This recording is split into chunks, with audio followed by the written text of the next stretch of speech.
Welcome back. President Trump's State of the Union address last night brought some viral moments to your social media feed to discuss over the water cooler this morning, and watching them all, CBS News correspondent Chanel calls. Chanel, what's getting the win today, friend? Okay, so we have checked everything out for you, Reed, and we've now rounded up the top 5 moments from last night. Number 1 may not surprise you. A lot of people will have seen this when they woke up and checked their social media feeds. It's the moment that President Trump asked lawmakers who were sitting in the House chamber last night for their stance on immigration. So we put out a question, and then they had to either sit or stand in response. Watch this.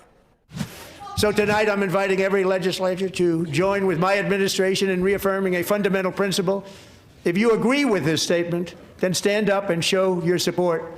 The first duty of the American government is to protect American citizens, not illegal aliens. So essentially, Reed, Yeah. What they didn't show, which maybe they're going to discuss now. Guys, thank you so much for joining John Soto, the Soto Cast. Please subscribe to the channel. Well, let me let her go on and let's see if they get to it. this turned into was this split screen moment, right? It was a stark visual representation of how lawmakers feel very divided about the issue of immigration and how to carry this out in our country today. You see, that is a very, very elegant way of putting they don't put American citizens above illegal immigrants. I mean, she's completely, just dancing around that issue.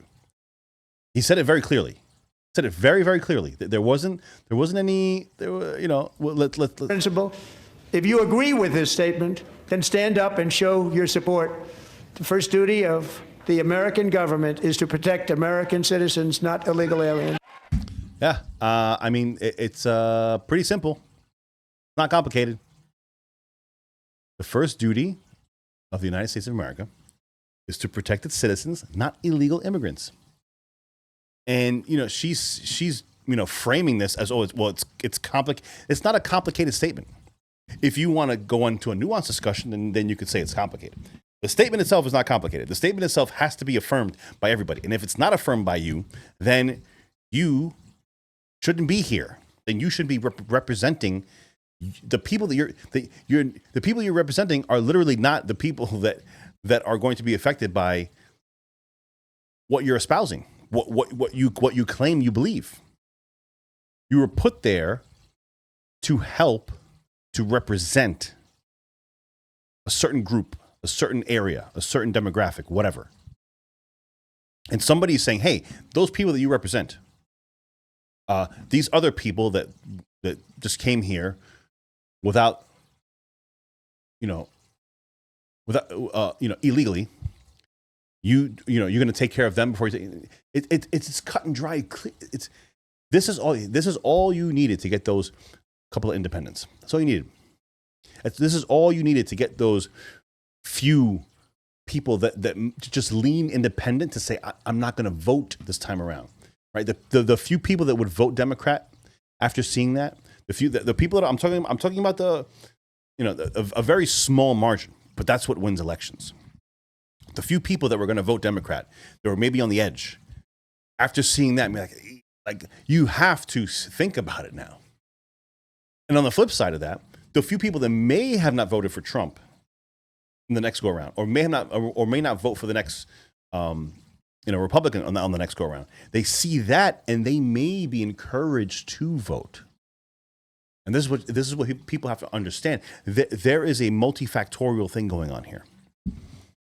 It's making people, but the way this works is you just have to showcase the reality, showcase what these people are actually thinking, because the media is not portraying that. The media is muttering the waters. The media is giving them cover and not putting it as black and white as Trump did right there. That's not what they're doing. And so when people say, if I go to somebody and say, these Republicans, these Democrats, they care more about illegals than they do us. And, somebody who's progressive may say, that's bullshit. Well, it's no longer bullshit. No longer bullshit. It's the reality. Making concrete black and white statements like that and making people choose what, yes or no, yay or nay, what do you think? That's what he did there. Lawmakers feel very divided about the issue of immigration and how to carry this out in our country today. You saw Republicans there standing up, applauding the president for almost 2 minutes, and Democrats stayed seated. Now, one of those Democrats who stayed seated was Democratic Congresswoman Ilhan Omar. Not only did she stay seated, she also created another viral moment. The president, at the end of the applause, had been heard saying, "You should be ashamed of yourself for not standing up." And Representative Omar said, "You should be ashamed of yourself, President." And then this moment happened. Criminals and enact serious penalties for public officials who block the removal of criminal aliens.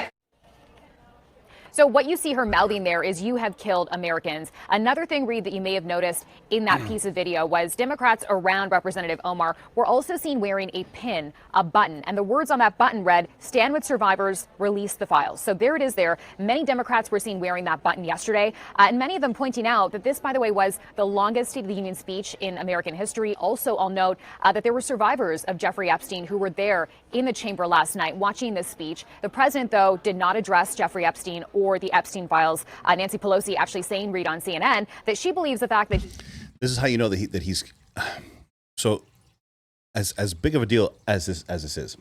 The files are being released. You can say whatever you want about them. It was probably the most poorly handled issue that I've ever seen almost anyone do. I mean, it was horrific. It was terrible. Cost him a ton of political capital. I mean, a ton. Probably to the point where it's not even, you can't even gain that ground back. That's how big of a flub the handling of this was, the Epstein files. However, I kind of like that the progressives are leaning on this, because that means that is their last straw. It's all they have left. They are just trying to distract. Right? They're trying to obfuscate. They're trying to move the narrative along. And the fact that these files are being released, the fact that as much as Trump hates Massey, I love the guy, and I think he's doing what's actually good for Trump. Getting this shit out, getting it over with, getting in front of it. Took way too long. This could have been over with. Think about it like this. Trump gives this speech. Had the Epstein files been released as soon as he took office, this wouldn't even be an issue. What would they have to grasp onto now? It would be some other thing that they just manufacture. That I understand, but it wouldn't have as much hold as Epstein files does, because the files are something that's huge with the Trump coalition, the Trump base, whatever you want to call it, and the progressives are able to use that as a wedge, as a distraction. It's the attention grabber, and it works. But what that means is that his speech was effective, and they don't have much left to go with. He didn't acknowledge this, that he didn't mention this in the speech. She interpreted that as a sore spot for him, a place of vulnerability for him politically. Now, from a small button to a big sign. Did you see this moment, Reed, where Representative Al Green from Texas, Democratic Congressman Al Green, was seen carrying this huge sign, and it reads, "Black people aren't apes." So you might remember this month, you saw the president put out this viral social media video that garnered a lot of controversy. It was depicting former President Barack Obama and former First Lady Michelle Obama.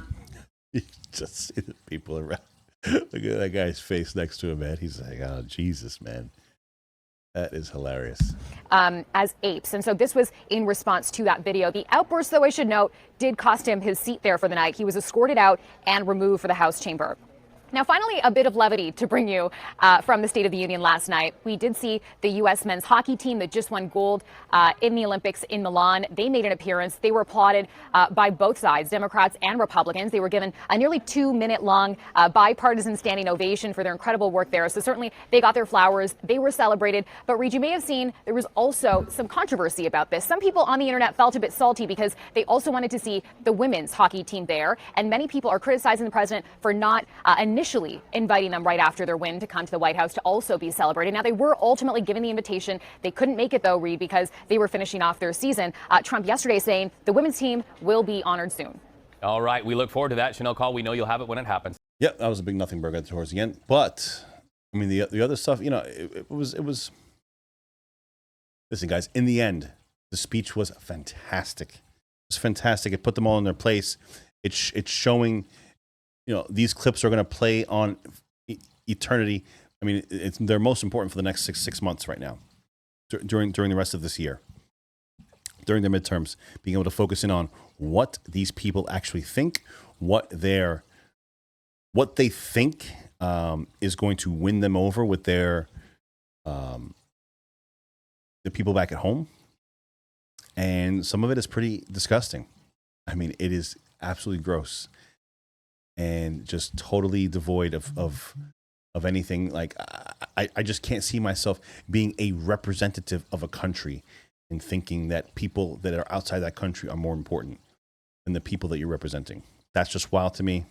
I don't know. Let me know what you think. If you want to follow me on the X, 6283talk is my channel, is my X account. Please hit the subscribe button. I really appreciate all the new subs. Thank you guys so much, and I'll see you in the next video, guys. Take care.